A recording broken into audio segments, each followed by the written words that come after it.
My name is Tiffany Adams. I am a member of Divine Wisdom Worship Center under the direction of Pastor T.A.S.K. My reason for joining T.A.S.K is that I'm an ex-drug dealer, no gangbanger, just an ex-drug dealer. I just want to reach out to the youth mainly. I feel that's my calling is to kind of help our youth and trying to mentor them and not straying away into that life, that way of life, because it's really a very difficult, painful life. I lost two very close friends in the midst of being an ex-drug dealer. We were actually together 3 days before that. Somehow they wasn't picking up the phone, and I kind of felt something was wrong, but I didn't know exactly what was wrong. Until I actually saw the news, and where they had found a couple of bodies out at Lake Hefner. And so it was just a gut instinct. And then I wanted to wait until they confirmed, who they were. And once that confirmation came out, what do you do?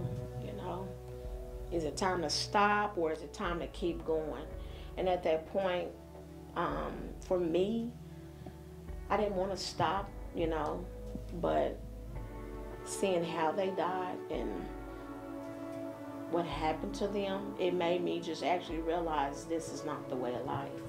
This is a chance. You take a chance with your life. And I pretty much guided myself.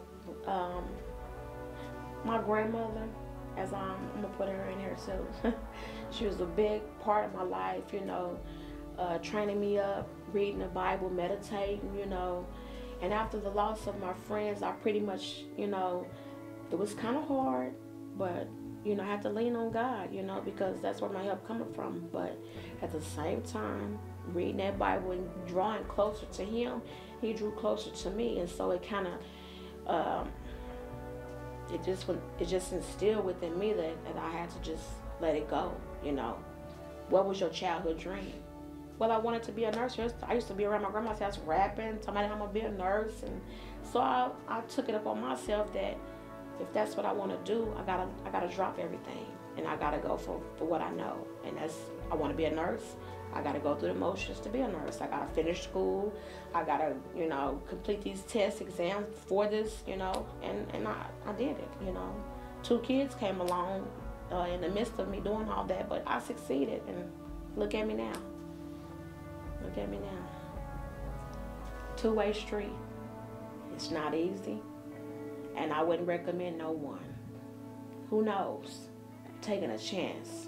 And that chance could cost you your life. So I wouldn't even bother with it. I would just stay on that narrow path and not even try to attempt to stray away. Because once you do, it's 2 roads on that street. And that's either jail or the gravesite. And I didn't want to experience neither one, so straight narrow path. I never spoke up on anything. I just withheld everything within myself. And over the course of the years, visions come up. You start replaying those things that you saw, but you never say a word. It's just like a part of your heart that's kind of torn, but at the same time, you can't speak, what I mean? So just keep quiet and leave it alone. These kids out here, they playing with these guns and gang banging and tripping over colors. Are you serious? Colors? Red, blue, green, whatever color. It's ridiculous, and it's out of ignorance. And they need to be mentored on, because that way of life is also 2 roads, It's either death or the gravesite, So it's time for us to just pick up as parents, all of us parents out here who know their kids out here gangbanging, step up. It's time to step up and save our kids.